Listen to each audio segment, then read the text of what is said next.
Okay, so welcome to Bamberg, Germany. Now, we're right near Nuremberg, which was one of the three epicenters of Nazism. Munich, kind of the capital. Vienna, where Hitler learned all of his anti-Semitism, and where I was attacked Friday night. We still don't know the outcome from the Austrian police. Are they going to prosecute anyone or just talk empty chatter? And then finally, Nuremberg, where all the giant rallies took place. I showed you those yesterday. Now, being here in Germany and seeing all the places where the Jews were decimated and murdered. Remember, there were about 800,000 Jews in Germany prior to the Second World War. Today, then after the war, there were 5,000. Now there's about 200,000 because they're almost all Russian from the former Soviet Union, Ukraine, etc. They were brought here by the German government. Positively, I could say that they were brought here, give them a better life, and that's true. If I wanted to be cynical, I could say it was almost like the German government, which is rich, thank God, kind of purchased for themselves a community by giving them great financial incentives to move here, and then they can say, hey, we're back to normal, we've got 200,000 Jews in any event.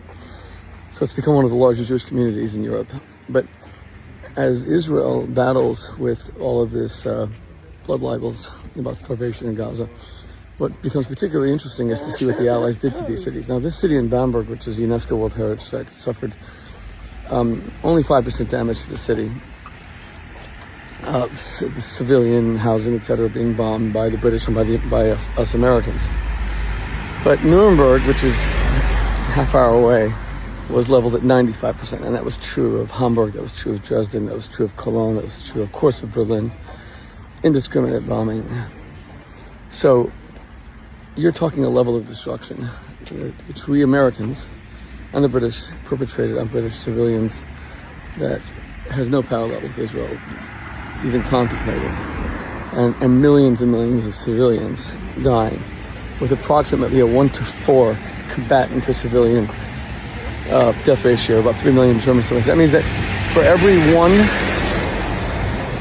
one German soldier, the Americans or the British or the Allies killed to stop Hitler, they probably killed at least 3 German civilians. In Gaza, it's 1-to-1 or 1-to-1.5, less than half. But no one talks about that. And we don't call America the Nazis. We knew who the Nazis were. They were Hitler. And we know who the Nazis are. It's Hamas.